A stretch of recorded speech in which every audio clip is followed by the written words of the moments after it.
Welcome back to the Transport Data Initiative, and welcome back if you're joining online. I hope you enjoyed your lunch and had a good opportunity to network. I've had some really useful feedback so far, and the fact that the room is still full is fantastic, actually. So I know you're going to enjoy the next session. So that's going to be run by Graham Hansen, who's Head of Smart Traffic Management at the Department for Transport, and Maur Rubenstein, who is from 360 Giving, Data Labs and Learning Manager. And I think Maur will explain how it's going to work from the online for our online visitors. But Graham's going to explain why we're doing this session. So it's going to be something a little bit different this morning. So I'm sure you'll enjoy it.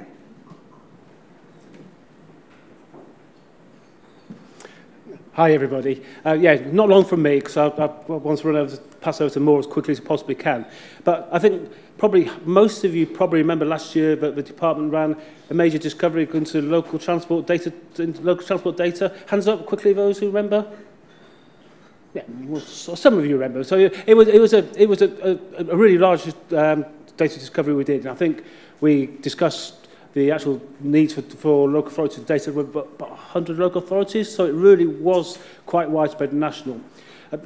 The outcomes of the data discovery were quite complex, but the key messages were there is real value in opening and sharing local authority transport data, but actually the actual model itself is very immature. There isn't a lot of open data and not a lot of use cases out there to really define what the business cases are and how we can help drive those.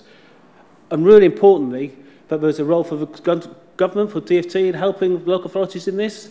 So that's what we've been doing over the last year. We've been doing several investment programs. I think most of you may be aware we've recently funded 11 local authorities to open their transport data. It was a competition we ran earlier this year. We're looking at providing national guidance, hopefully, and providing investment elsewhere. But one of the key areas where government can obviously help is in guidance, training, both issues highlighted by the North Highland as something which we could do which makes a positive difference. So we're working with our colleagues in Transport Data Initiative. One of the things we're working on is thinking about how we can define what training needs local authorities and the private sectors we support them need to make sure that we help local authorities both in opening the data and getting better exploitation from that.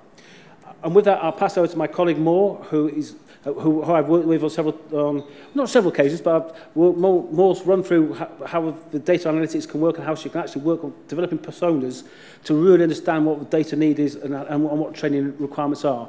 So hopefully we'll have a really fruitful training session. It is interactive, and the basis of this is that something will happen at the end of this, is that we'll consider what we've learned from these sessions, and then hopefully translate that into a proper, meaningful training program which we can bring back through the TDI. So there is a real purpose to this. Thank you. Pass over to Maur. Hi, everybody. Thank you. So as you can see, I'm from 360 Giving. If you don't know us, we're a charity that started by grant makers for grant makers to share grant making data, to understand where to invest better in grant making. And local government is one of the biggest grant makers in the UK, but we're not here because of that. We're here because we also understood that if we want people to open data and to understand what to do grant makers, to grant making, to basically they need to know how to use data, and we learned that's not very easy. So we've done the same exercise here, just in a lower scale, with our grant makers, and we're going to do it here. So it's going to be very interactive. If you have anything on the table that is yours, please take it and put it in your bag, because I'm going to create a chaos and divide you in the room. Okay, so I'm just preparing you. Great. If you're at home, what we're going to do is that we're going to write everything on the sheets of papers that are on the tables, and then we're going to transcribe them into Google Docs or any types of a doc that can be shareable, and people can put their comments as well. So if you forgot something in the session, you can always add to it later. And since you see that I'm a non-conformist person, I'm going to ask you to stand on your feet if you can, and I'm going to ask you one question for warm-up. Don't worry. No worry, you're not going to do anything you don't feel comfortable with. So our icebreaker for this afternoon, it's also after lunch. If you stand and walk for a bit, it will help you to digest better.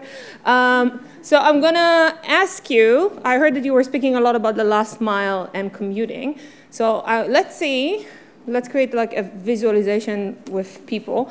How you commute to work. So if you commute to work by car, please stand over there. If you walk to work, please stand over here. If you cycle to work, over there. And if you do public transport, stand at the back of the room. So again. Yes. What? You have to tell the truth. Yes. The next slide. Yeah, brilliant. Thank you. Yeah. So now that you divided yourself, is it working? No. I have a really loud voice. Get a person you don't know and tell them why you decide to commute this way to work. I'll give you a minute to warm up with that. So good to see you speak to one another. This is amazing. Cool. So now we need to divide you into tables. So this is why I told you to get up. So let's try and do this. Who in this room are doing a kind of a role that it's a head of a service? Can you raise your hand? Head of service, how many we have? Great. Can you go to the table over there, the first one from the front, from my left to the right, over there? Yes? If you are head of service. Great. Who in the room is a transport planner? Show hands, show hands. Transport planners, go to the second over there. Go sit there. Great. Who is a traffic engineer or what Graham wrote here? Service provider. Traffic engineer or service provider. Great. Go sit over here. Who is doing any kind of data analysis or digital transformation roles? How many we have? Not a lot. Can you come to this table here? Yeah? So here. Still good. Who is a project manager? How many project managers do I have? Great. Project managers over there. Who's doing any kind of an ICT role implementation? Or ICT? Any kind of a... Okay. No, not a lot? Cool. Who doesn't feel that I described them in any way, shape, or form? Who's from the private sector, for example, from the people who I haven't described? Yeah? Private sector, come stand here for a second. I'm going to divide you nicely. I'm not putting you on the spot. I'm not putting you on the spot.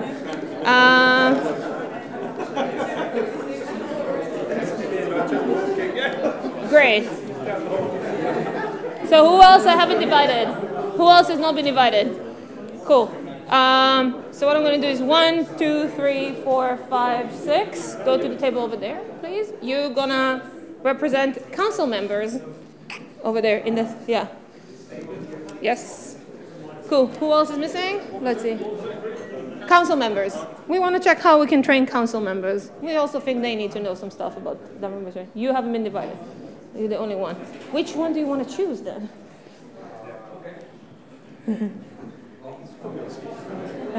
You can choose whatever. Yeah, go there. Cool. Awesome. So thank you. So what we're going to do now, we are going to do user personas. Who in the room ever heard the term user persona and knows about it? Great. So a user persona is a way when designing, I think this is becoming like a really big table, so I'm going to divide you into two in a second. But a user persona is a way in designing to try to understand from the user perspective what they need and what they do. So this is why we decided to divide you into your occupation. So we want to hear from you what you need for your training skills. So we're going to ask you to make this persona as unique as possible, so even give them a name. Okay? In high tech, they usually give it a female name to represent women. And as you can see, I have a feminist open government sticker. So yeah, what's the occupation? What's the general skills in relations to the roles? Doesn't have to be a data skill, right? They can be project management. They can know how to knit. You can decide what their skills are. Data skills, oh, I wrote it twice, sorry. In relations to the role, so what actually the data skills that they do? Maybe they don't have it if they're council members. Maybe they know how to do Python if they're council member. It just depends. What are their values? Meaning, how do they want to be seen? Do they want to be seen as someone who's learning? Do they want to be seen as someone with authority? motivations for getting involved in trainings, what would actually make them go and learn stuff, and it's actually you, because you are mostly the personas, most of you. What are the key barriers?